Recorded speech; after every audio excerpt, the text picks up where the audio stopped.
আল্লাহ তাআলা কিয়ামতের কঠিন ময়দানে যেদিন স্বামী স্ত্রীকে চিনবে না, স্ত্রী স্বামীকে দেখে পালিয়ে যাবে, বন্ধু বন্ধুরে চিনবে না, পীর সাহেব মুরিদরে চিনবে না, মুরিদ পীর সাহেবরে চিনবে না, দলের কর্মী তার নেতারে চিনবে না, নেতা তার কর্মীরে চিনবে না, বন্ধু বন্ধুরে দেখে পালাবে। এই কঠিন মুহূর্তে সূর্যটা মাথার কাছে চলে আসবে, জমিনটা তামার জমিন হবে, আজকের জমিনের মতো নয়। মানুষ ঘর্মাক্ত, ক্লান্ত, শ্রান্ত মাথার মগজগুলো কানের ছিদ্র আর নাকের ছিদ্র দিয়ে বেয়ে বেয়ে পড়বে। বিশ্বনবী ফরমান, কিয়ামতের ওই কঠিন ময়দানে 7 শ্রেণীর ব্যক্তিকে রব্বুল আলামিন তার আরশের নিচে ছায়া দিবেন। তার মধ্যে প্রথম শ্রেণীর ব্যক্তি হলো ইমামুন আদিল, যে ইনসাফের সাথে বিচার করে, যে জাস্টিস সমাজে সার্ভ করে, যে সুশাসন নিশ্চিত করে, ওই ইমামুন আদিল। আদিল শব্দটা বুঝছেন না? ইন্নাল্লাহা ইয়া'মুরু বিল আদল, পাইছেন? আদিল। 7 শ্রেণীর ব্যক্তিকে আল্লাহ তাআলা সুশীতল আরশের নিচে ছায়া দিবেন, যেদিন তার দেয়া ছায়া ছাড়া কোনো ছায়া থাকবে না। এর প্রথম হচ্ছে ইমামুন আদিল, ন্যায়পরায়ণ শাসক। চিল্লায় বলেন সুবহানাল্লাহ। আবার বিশ্বনবী বললেন, ইন্নাল মুকসিতিনা ইনদাল্লাহি আলা মানাবিরা মিন নূর আন ইয়ামিনির রহমান। কিয়ামতের দিন যারা ন্যায়পরায়ণ হিসেবে আল্লাহর সামনে দাঁড়াবে, কিয়ামতের দিন রব্বুল আলামিন তার আরশের ডান দিকে ওই ন্যায়পরায়ণ লোকদের জন্য আরশের ডান দিকে একটা নূরের মিম্বারে তাদেরকে বসার সুযোগ করে দিবে। আল্লাহর আরশের ডান দিকে ন্যায়পরায়ণ লোকদের জন্য আল্লাহ তাআলা নূরের মিম্বার বানাবে। চারটে কেন কথা মনে? জাস্টিস, ইন্নাল্লাহা ইয়া'মুরু বিল আদল। আল্লাহ তাআলা এই আদালতের নির্দেশনা দেন, সুবিচার, সুশাসন। প্রিয় ভাইয়েরা, এটা আমরা বাংলাদেশে চাই কি চাই না? এই যে অরাজকতা, এই যে অন্যায়, এই যে জুলুম, এই যে ইনকনসিস্টেন্সি, সমাজের অসঙ্গতির প্রধান কারণ জাস্টিস নাই, সুবিচার নাই, সুশাসন নাই। শেষবারের মতো আওয়াজ করে বলেন তো, আমরা বাংলাদেশে আদল চাই কি চাই না? তাহলে প্রথম নির্দেশনা শেষ। আল্লাহ তাআলা তোমাদেরকে আদলের আদেশ দেন। এরপরে আল্লাহ বললেন, আমি তোমাদেরকে ইহসানের আদেশ দেই। ইন্নাল্লাহা ইয়া'মুরু বিল আদলি ওয়াল ইহসান।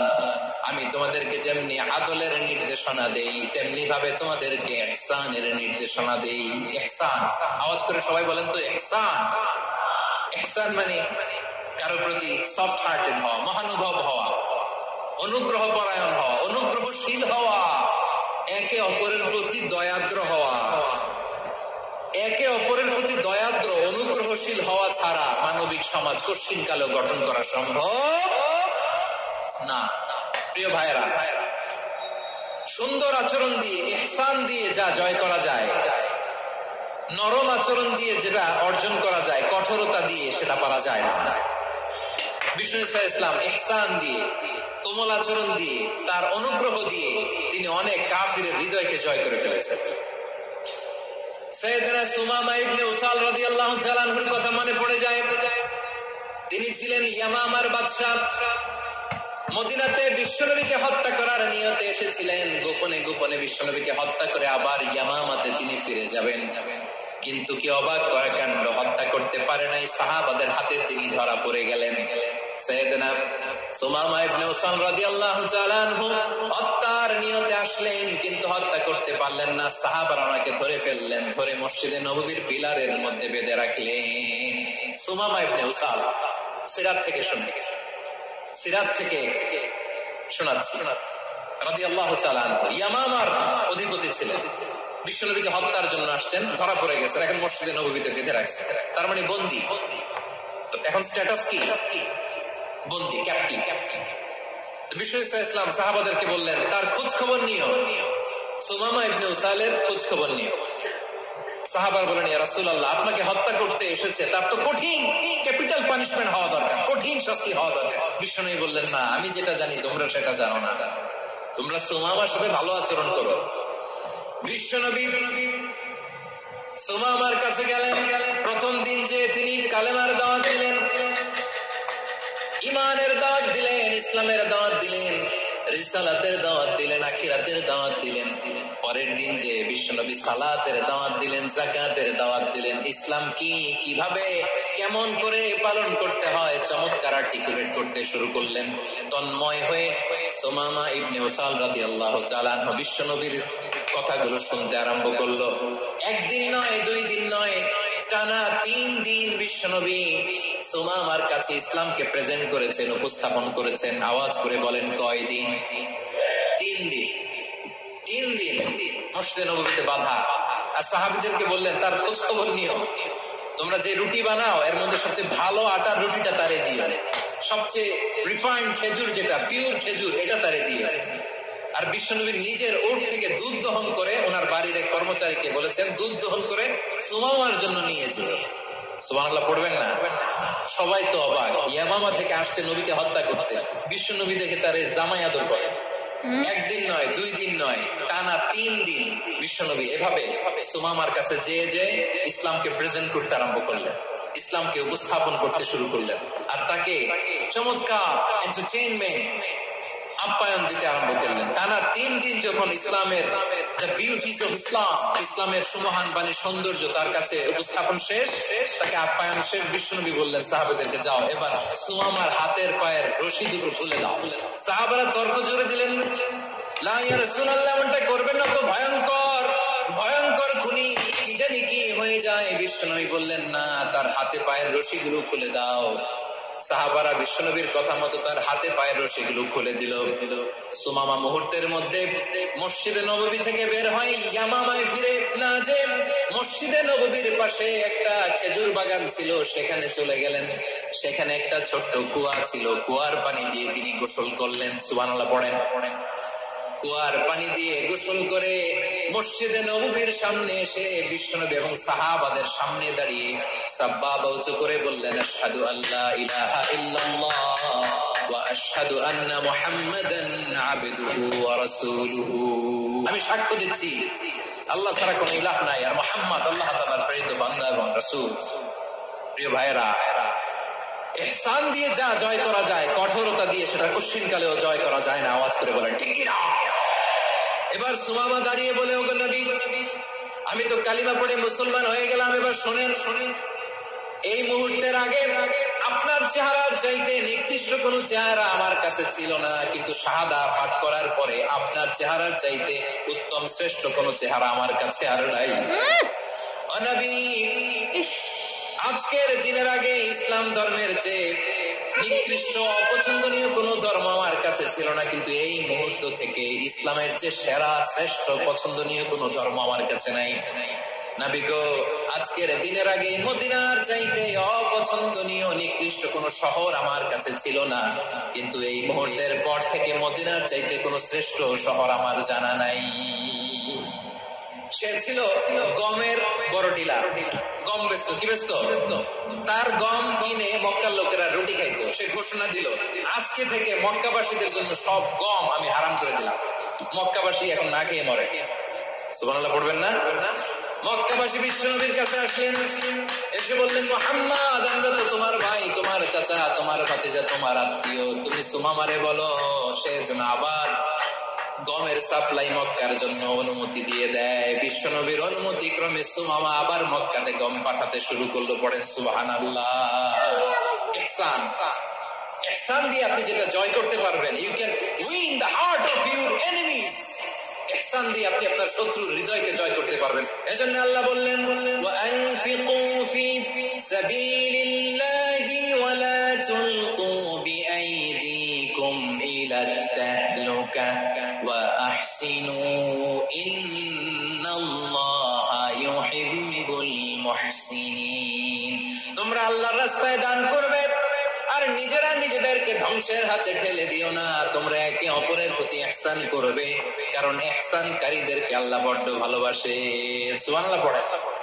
আবার সূরা রহমান আল্লাহ বললেন, হাল জাযাউল ইহসানি ইল্লাল ইহসান ফাবিআইয়ি আলা সবাই পড়েন ফাবিআইয়ি আলাই রাব্বিকুমা তুকাযিবান। ইহসানের প্রতিদান হিসেবে ইহসানি হয়। বিশ্বনবী সুমামার প্রতি যেমন ইহসান করেছেন, সুমামাও ঠিক তেমন ইহসান ফিরিয়ে দিয়েছে। ঠিক কিনা বলেন? তাহলে এক নম্বরে হচ্ছে আদ, ন্যায় বিচার। দুই নম্বরে সবাই বলে ইহসান, সদাচরণ। ইহসান দুই ধরনের প্রিয় ভাইরা, ইহসান ফিল ইবাদা, ইহসান ফিল মুআমালা। ইহসান ফিল ইবাদা হচ্ছে একাগ্র অনুভবে ইবাদতে ডুব দেওয়া, এর নাম ইবাদতের ইহসান। সুবহানাল্লাহ পড়ুন। বিশ্বনবী বলেন ইহসান মানে কি জানো নাকি? হাদিসে জিবরিলে সাইয়েদনা জিবরিল আলাইহিস সালাম বিশ্বনবীকে বললেন আখবিরনি আনিল ইহসান। নবী আমাদেরকে বলেন ইহসান মানে কি? বিশ্বনবী বললেন আনতা আবুদাল্লাহা কাআন্নাকা তারাহু ফাইন লাম তাকুন তারাহু ফাইন্নাহু ইয়ারাক। ইহসান মানে হলো এমন ভাবে তুমি আল্লাহর সামনে নিজেকে উজাড় করে ইবাদত করবে, তুমি ভাববে তুমি আল্লাহকে দেখতে পাচ্ছ। আর এটা যদি ভাবা তোমার জন্য কঠিন হয়ে যায়, অন্তত এতটুকু তুমি ভাববা যে আল্লাহ তোমাকে দেখতে পাচ্ছেন। ঠিক কিনা বলেন? আমার বীর চট্টলার ভাইয়েরা, কেউ যেটা দেখে না সেটা দেখে কে? এই বিশ্বাস হৃদয়ের মধ্যে আছে? নামাজে যখন দাঁড়ান এই ফিলিংসটা আনা যাবে? এসা পর্যন্ত যে আমরা হায়াত পাবো কোনো গ্যারান্টি আছে? সবাই আওয়াজ করে বলেন গ্যারান্টি আছে? গ্যারান্টি নাই। এই জন্য বিষ্ণু ইসলাম বলেছে এমন ভাবে নামাজে দাঁড়াও, ইবাদত করো, মনে করো হতে পারে এটাই আমার জীবনের শেষ নামাজ। Perform the Salah as if this is your last and final prayer। এমন ভাবে সালাতে দাঁড়াও, ভাবো হতে পারে এটাই তোমার জীবনের শেষ নামাজ। এমন ভাবে নামাজে দাঁড়াও, ভাবো এটাই শেষ নামাজ। তাহলে নামাজে একাগ্রতা বাড়ায় দিবে কে? ফলে ইবাদতের ইহসান আমাদের অর্জিত হবে। আর মুআমালাতে ইহসান হলো, বিশ্বনবী বলেন ইন্নাল্লাহা তাবারাকা ওয়া তাআলা كتب الإحسان على كل شيء فإذا قتلتم فأحسنوا القتل وإذا ذبحتم فأحسنوا الذبح وليحد أحدكم شفرته وليرح ذبيحته। ইহসান দুই ধরনের, আওয়াজ করে বলতে হবে কয় ধরনের? একটা হচ্ছে ইহসান ফিল ইবাদা, ইবাদতে ইহসান। ইবাদতে ইহসান কি? একাগ্র অনুভব দিয়ে ইবাদত করা, মন প্রাণ দিয়ে ইবাদত করা। আর মুআমালাতে ইহসান কি? সব কাজে, দৈনন্দিন কাজে, কর্মে, সামাজিক অ্যাক্টিভিটিতে কোমলতা প্রদর্শন করা, অনুগ্রহের সাথে সবকিছু করা। আল্লাহ তাআলা ইন্নাল্লাহা তাবারাকা ওয়া তাআলা কাতাবাল ইহসান আলা কুল্লি শাই, তিনি সব কিছুর ব্যাপারে ইহসানকে আবশ্যক করেছেন। সবকিছু মুমিনের সব কাজে ইহসানের পরশ থাকবে। ওয়া ইযা কাতালতুম ফাহসিনুল কিতলা, বিষ্ণুই বলেন তুমি যখন কাউকে হত্যা করো ইহসানের সাথে করো। সুবহানাল্লাহ পড়বেন না? যখন হত্যা করো তখনও ইহসানের সাথে। আচ্ছা হত্যা করবো আবার ইহসান আসবে করতে করে তো মেরেই ফেলবো আমি। আল্লাহ, ও ভাই একজন খুন করেছে, খুনি রাষ্ট্রীয় আইনে তার শাস্তি হয়েছে ডেথ পেনাল্টি, মৃত্যুদণ্ড। এখন মৃত্যুদণ্ড দেখে আপনি যেমনি মন চায় তেমনি মারবেন লোকটারে? ওর নাক কেটে ফেলতে পারবেন? ওর কান কাটতে পারবেন? ওর চোখ উপড়ে ফেলতে পারবেন আপনি? যেমন মন চায় তার অঙ্গহানি করা যাবে? This is Islam. This is the true essence of Islam. ওয়াইদা যাবাহতুম ফাহসিনু যাবহা, যখন জবাই করবে তখন ইহসানের সাথে জবাই করবে। করব জবাই, ওইখানেও নাকি ইহসান। আচ্ছা কুরবানির দিন আমরা পশুগুলোরে কি করি বলেন সবাই আওয়াজ করে? জবাই। জবাই মানে তো এটার মেরেই ফেলতেছি, একটু পরে তো টুকরো টুকরো করে গোশতগুলো খাবো, এটা তো খাবো, এটা তো মেরেই ফেলবো। বিষ্ণু বলে না, জবাইয়ের মধ্যেও মুমিনের জবের ভেতরেও ইহসানের পরশ থাকা চাই। যখন জবাই করবে প্রাণীটাকে হাত পা টাইট করে বেঁধে নাও, ছুরিটাকে শার্পেন করে নাও, ধারালো করে নাও, যাতে অল্প সময়ে জবাইটা হয়ে যায়, প্রাণীটা যাতে কম কষ্ট পায়। সুবহানাল্লাহ পড়েন। দিস ইজ কল্ড ইহসান। আল্লাহ তাআলা যেমনি আদলের আদেশ করেছেন, ন্যায় বিচার, জাস্টিস এনশিওর করতে বলেছেন, সমাজে ইহসানের ব্যবহার, ইহসানের অনুশীলন তিনি করতে বলেছেন। এজন্য মুমিনের প্রতিটি কাজে, আমার চট্টগ্রামের ভাইরা আমার দিকে তাকান, খেয়াল করে শুনুন, মুমিন জীবনের প্রতিটি কাজে ইহসানের পরশ থাকা চাই। আমরা যেন আমাদের পরিবারের প্রতি ইহসান করি, আমরা যেন আমাদের কর্মচারীদের প্রতি ইহসান করি, আমরা যেন আমাদের কলিগদের প্রতি ইহসান করি, আমরা যেন আমাদের ভাইদের প্রতি ইহসান করি।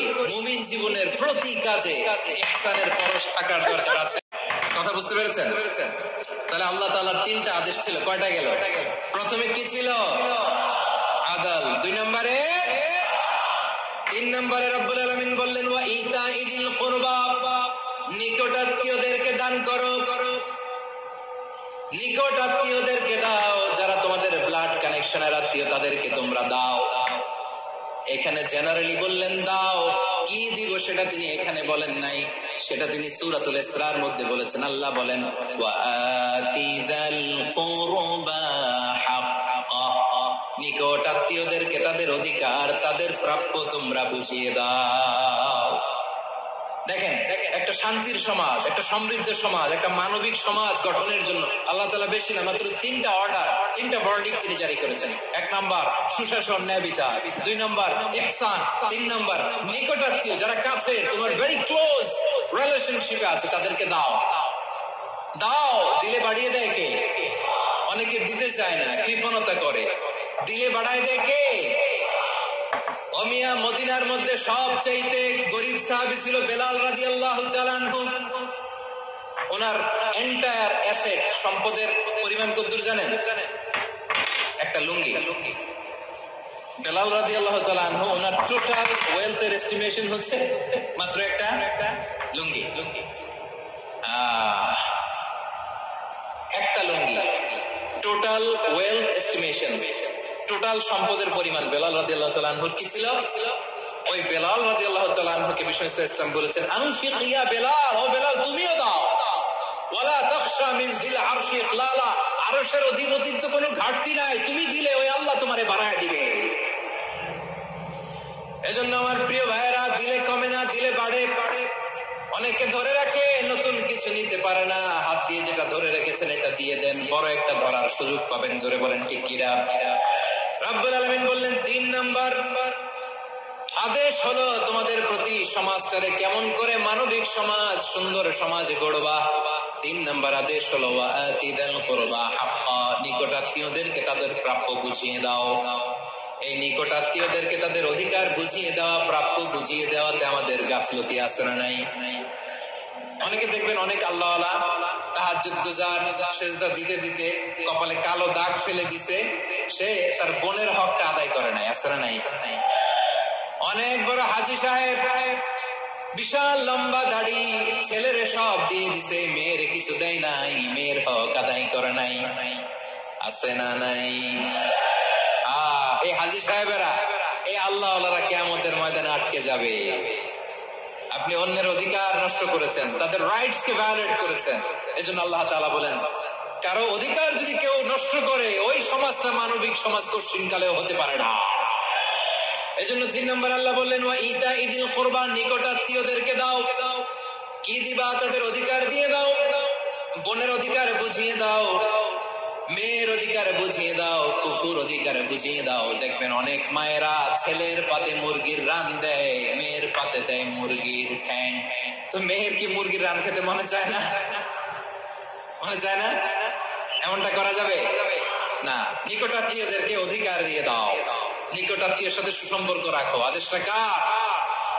এজন্য প্রিয় ভাইয়েরা, জীবনে যদি বারাকা অর্জন করতে চান, নিকটাত্মীয়দের সাথে সুসম্পর্ক রাখতে হবে, তাদের জন্য উপহার পাঠাতে হবে। বিশ্বনবী বলেন লা ইয়াদখুলুল জান্নাতা কাতে, যে ব্যক্তি আত্মীয়তার সম্পর্ককে ছিন্ন করে দেয়, সে কঠিন কালেও আল্লাহর জান্নাতে ঢুকবে না। আপনি কি এটারে সহজ হাদিস মনে করছেন? এটা সহজ কথা। আপনি ভাবছেন আপনার নামাজ আপনার বাঁচাতে পারবে, আপনার রোজা বাঁচাতে পারবে, আপনার তাহাজ্জুদ আপনারে বাঁচাতে পারবে? অধিকার নষ্ট করলে কিছুই আপনারে বাঁচাতে পারবে না। এজন্য নিকট আত্মীয়দেরকে দিতে হবে বেশি বেশি। বিশ্বনবী বলেন ইন্নাস সাদাকাতা আলাল মিসকিনি সাদাকা ওয়া আলা যির রাহিমি ইসনাতান সাদাকাতুন ওয়া সিলা। মিসকিনরে দান করলে শুধু দানের সওয়াব হয়, নিকট আত্মীয়কে দান করলে দুইটার সওয়াব হয়, সাদাকার সওয়াব হয়, আবার আত্মীয়তার বন্ধন অটুট রাখার সওয়াব হয়ে যায়। আবার বিশ্বনবী বললেন মান সাররাহু আইয়ুবসাতা লাহু ফি রিজকিহি ওয়া ইন সাআলাহু ফি আসারিহি ফালইয়াসিল রাহিমা। যে ব্যক্তি তার রিজিকের প্রশস্ততা চায় আর হায়াতে বরকত চায়, সে যেন তার আত্মীয়ের সাথে সুসম্পর্ক রাখে। আমার প্রিয় চট্টলার ভাইয়েরা, আমাদের রিজিক বাড়ুক, এটা আমরা চাই কি চাই না? সবাই চান? আমাদের রিজিকে প্রশস্ততা আসুক, চাই কি চাই না? আমাদের হায়াতে বরকত আসুক, আমরা চাই কি চাই না? এই দুইটা যদি চান তাহলে নিকটাত্মীয়দের সাথে সুসম্পর্ক রাখবেন। পারবেন? তাহলে সমাজটারে মানবিক সমাজ বানায় দিবে কে? তিনটা আদেশ চলে গেল। 1 নম্বরে কি ছিল? 2 নম্বরে, 3 নম্বরে নিকটাত্মীয়দেরকে দান। আল্লাহ তাআলা তিনটা জিনিসের যেমনি আদেশ করেছেন, অনুরূপ ভাবে তিনটা বিষয় তিনি বারণ করেছেন, নিষেধ করেছেন। ওগুলোর কাছেও যাওয়া যাবে। রাব্বুল আলামিন বলেন, ওয়ায়ানহা আনিল ফাহশাই ওয়াল মুনকারি ওয়াল বাগি। আমি যেমনি তিনটি বিষয় আদেশ করলাম, অনুরূপ ভাবে তিনটি বিষয়ে বারণ করলাম, নিষেধ করলাম। আমার 1 নম্বর নিষেধাজ্ঞা হলো অশ্লীলতার প্রতি। ফাহশা, ওয়ায়ানহা আনিল ফাহশা, আল্লাহ তাআলা অশ্লীলতাকে নিষেধ করেছেন। কোন জিনিসকে? সবাই বলুন, কোন জিনিসকে? যত ধরনের, যত টাইপের, যত ক্যাটাগরি অশ্লীলতা হতে পারে সব অশ্লীলতাকে হারাম করেছেন কে? ফাহশা মানে কি? কথায়, কাজে, আচরণে, কমেন্ট, ফেসবুকের কমেন্টসে যত ধরনের নোংরামো আছে, যত ধরনের অশ্লীলতা আছে, এটাকে আরবিতে বলে ফাহশা। রাব্বুল আলামিন বলেন, কুল ইন্নামা হারামা রাব্বিয়াল ফাওয়াহিশা মা যাহারা মিনহা ওয়া মা বাতান। ও নবী, আপনি বলে দেন, আমার রব প্রকাশ্য, অপ্রকাশ্য, স্পষ্ট কিংবা অস্পষ্ট, দৃশ্যমান কিংবা অদৃশ্যমান সব অশ্লীলতাকে হারাম করেছেন। সব ধরনের অশ্লীলতা হারাম। আল্লাহ তাআলা আমাদেরকে অশ্লীলতা থেকে বাঁচাবে। এবার বলেন, আমাদের সমাজে অশ্লীলতা আছে না নাই? অশ্লীলতা নানা ভাবে, নানা নামে, নানা মোড়কে আমাদের সমাজে আছে না নাই? সংস্কৃতির নামে, ফ্যাশনের নামে, বিনোদনের নামে, উপন্যাসের নামে, কনসার্টের নামে অশ্লীলতা আছে না নাই? আপনি দেখেছেন কনসার্ট গুলোর অবস্থা? আমাদের তরুণ তরুণীরা, আমাদের যুবক যুবতীরা, আমাদের জেনজিরা, কি অবস্থা ওইখানে? কনসার্টের নামে অশ্লীলতা আছে না নাই? ছেলে মেয়ে একে অপরকে জড়ায় ধরতেছে, একে অপরকে চুমো খাচ্ছে, প্রকাশ্যে, দিবালোকে, গণমানুষের সামনে। আল্লাহ তাআলা এই অশ্লীলতা থেকে আমাদেরকে বেঁচে থাকতে বলেছেন। রূপালী জগতের নামে অশ্লীলতা আছে না নাই? এই টার্মটা আপনারা জানেন না? রূপালী জগৎ কি জগৎ? আসলে কি রূপালী জগৎ না অন্ধকার জগৎ? আমার বোনেরা, আপনাদেরকে যে কি বলে তারা বুঝায়, রূপালী জগৎ শুনেই আপনি ভরকে যাবেন না। রূপালী জগতে যে নারী যত বেশি উলঙ্গ, সে নাকি তত বেশি সাহসী। জানেন? বলে এটা একটা সাহসী নারী, খুব সাহসী পদক্ষেপ তার। যত বেশি শরীর থেকে কাপড় নামাতে পারবে, যত বেশি বস্ত্রহীন হয়ে নিজেকে প্রেজেন্ট করতে পারবে, সে নাকি তত বেশি সাহসী। আমার চট্টলার ভাইয়েরা, শয়তানের প্রথমে এজেন্ডা ছিল বনি আদমকে বস্ত্রহীন করা। সে আদম এবং হাওয়া আলাইহিস সালামকে নিষিদ্ধ গাছের ফল খাইয়ে তাদেরকে বস্ত্রহীন করেছে। এই জামিনেও সে আমাদেরকে বস্ত্রহীন করতে চাইবে। এই রূপালী জগতের নামে তারা এটা করে। আমার প্রিয় বোনেরা, আপনি জানেন না আপনার দাম কত। ওরা আপনাদেরকে বিজ্ঞাপনের সস্তা পণ্য বানাতে চায়। ওরা আপনাদেরকে ওদের ভোগের লিপসার টুলস বানাতে চায়। ওরা আপনাদেরকে দিয়ে ওদের খায়েশ পূরণ করতে চায়। এটা আপনাদের জন্য মোটেও ডিগনিটি নয়, এটা আপনাদের জন্য সম্মান নয়। আপনার সম্মান শালীনতায়, আপনার সম্মান হেজাবে, আপনার সম্মান ভদ্রতায়, আপনার সম্মান আপনার ডিসেন্ট পোশাকে। পোশাক বলে দেয় এই নারীটা ভদ্র না অভদ্র। পোশাক বলে দেয় এই মেয়েটা কোন ঘরের মেয়ে। আপনি জানেন না, আপনারা সস্তা পণ্য বানায়, ভোগের পণ্য, বিলবোর্ডে আপনাকে উলঙ্গ করে উপস্থাপন করে। এই অশ্লীলতার সাথে ইসলামের কোন সম্পর্ক। এজন্য আল্লাহ বলেন, আমি অশ্লীলতাকে হারাম করেছি। অশ্লীলতাকে হারাম করার প্রথম কারণ হলো এর মাধ্যমে মানবতাকে অপমানিত করা হয়। কারণ মানুষের সম্মান মানুষের পোশাকে। মানুষ যখন পোশাকহীন হয়ে যায়, বস্ত্রহীন হয়ে যায়, তার সম্মান কমে যায়। ঠিক কিনা? অশ্লীলতাকে হারাম করার প্রথম কারণ হচ্ছে মানুষ মানুষকে অপমান করে। একটা নারী, সে তো সম্মানিত, নারী যে কত সম্মানিত নারীর এটা বুঝেই নেই। বিশ্বনবী বলেন আর দুনিয়া কুল্লুহা মাতা ওয়া খায়রু মাতা'আদ দুনিয়া আল মারাতুস সালিহা। আমার বোনেরা, 5টা প্যান্ডেলে আপনারা এলইডিতে আমার আলোচনা শুনছেন, আমি জানি। আপনাদের এই গর্ভ যে কত দামি আপনি জানেন না।